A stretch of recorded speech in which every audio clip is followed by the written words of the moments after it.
Okay, gentlemen, today topic is paragraphing and developing ideas.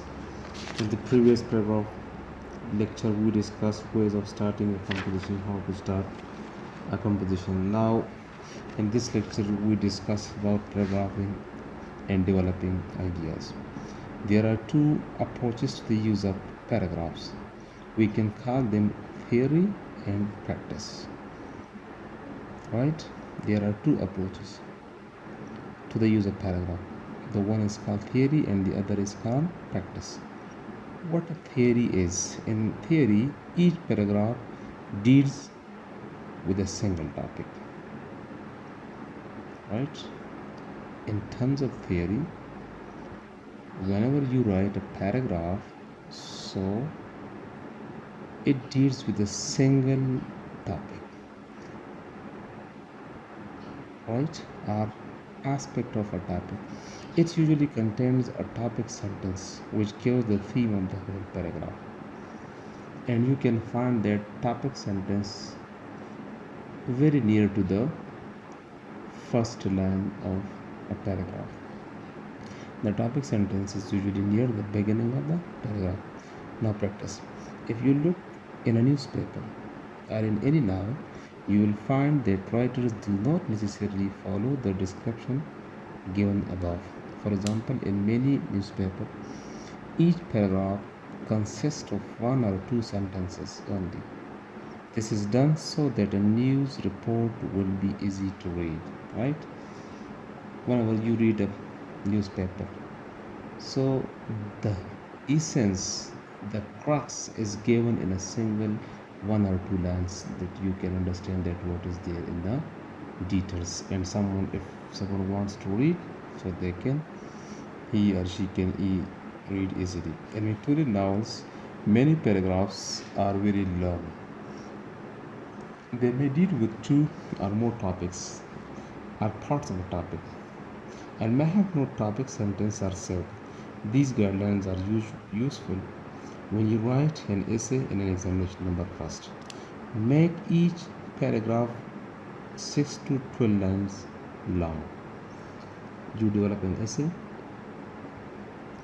you write a paragraph which contains about 6 to 12 lines, at least 6 lines, and then you can also reach to the 12 lines as well.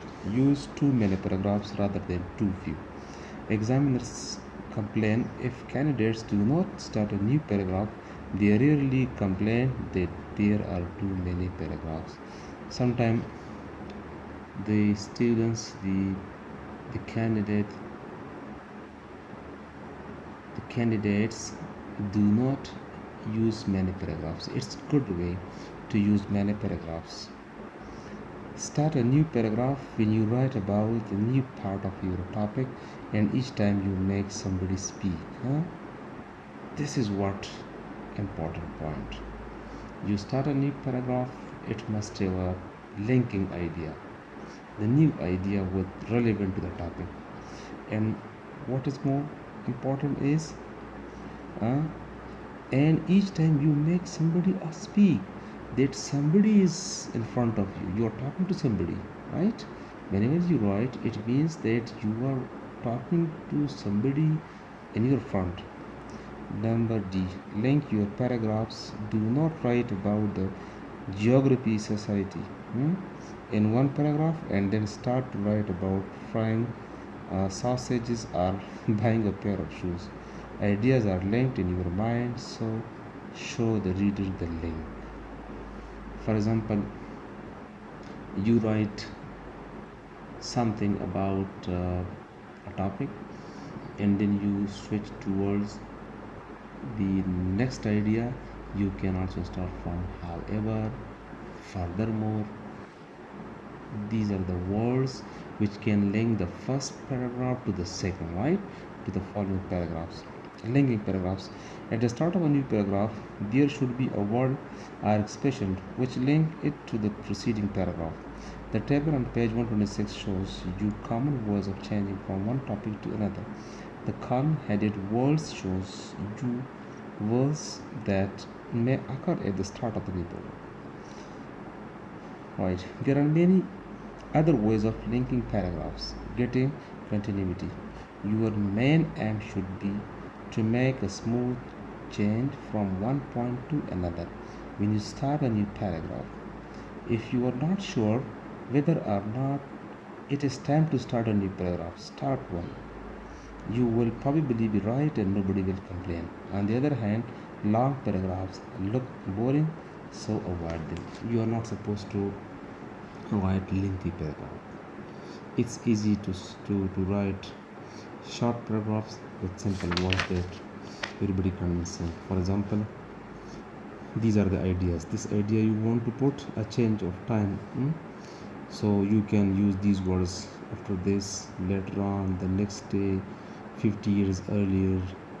These, for example, you change idea and that idea is pertaining to change of time, so you can use these words after this, later on, the next day, 50 years earlier. And if there is a change of place, you wish to, you have an idea about the place, so you can say similarly, in a similar way, much the same, sorry, in the next room, in the other countries, not far away.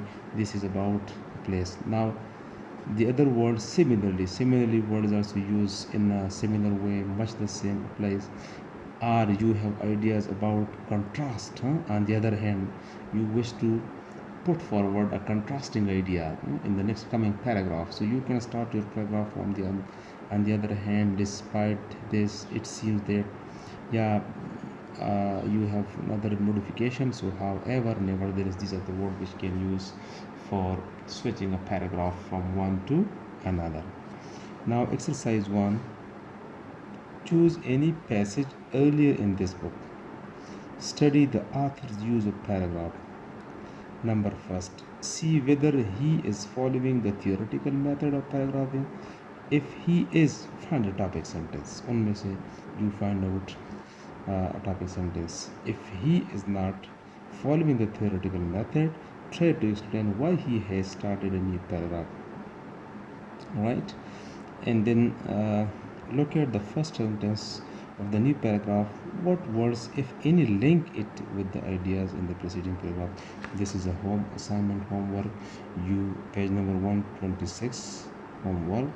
You go in the previous paragraphs, find out an author who has written an essay or a topic, so you can also find a linking word and how he switched over from one paragraph to another. Now developing ideas. In some ways, writing an essay is like building a house. What a writing essay? What is writing essay? It's a building house. Step 1, you must decide what type of house you want. First of all, this is the first step, that what type of house you want. For example, costing 500,000, 50,000 or 5 million, with 2 bedrooms or 6, with no garden or large. This is the first idea. You will have in your mind that you are going to make a house, how cost it is, and what are the rooms and bedrooms, etc. in it. Step second, an architect will produce a plan based on your theme. First of all, you will give them a theme. The architect will, what the architect will do, he will just produce a plan based on your theme, whatever the theme you have given. This is the important stage. If there is no plan, you may find a bath in the middle of your dining room. When you turn on a light switch, water may come out of a tap. This is like the planning stage is writing a composition. Planning is important. You give the theme, you give the idea, the architect, according to your theme, will plan for you. Step 3.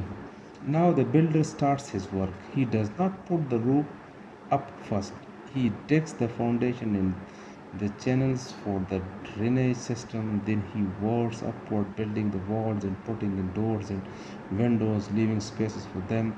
Next, he puts on the roof. Then he starts to work inside the house until everything is finished. This is what developing an essay is like, developing a building. Step 1, step 2.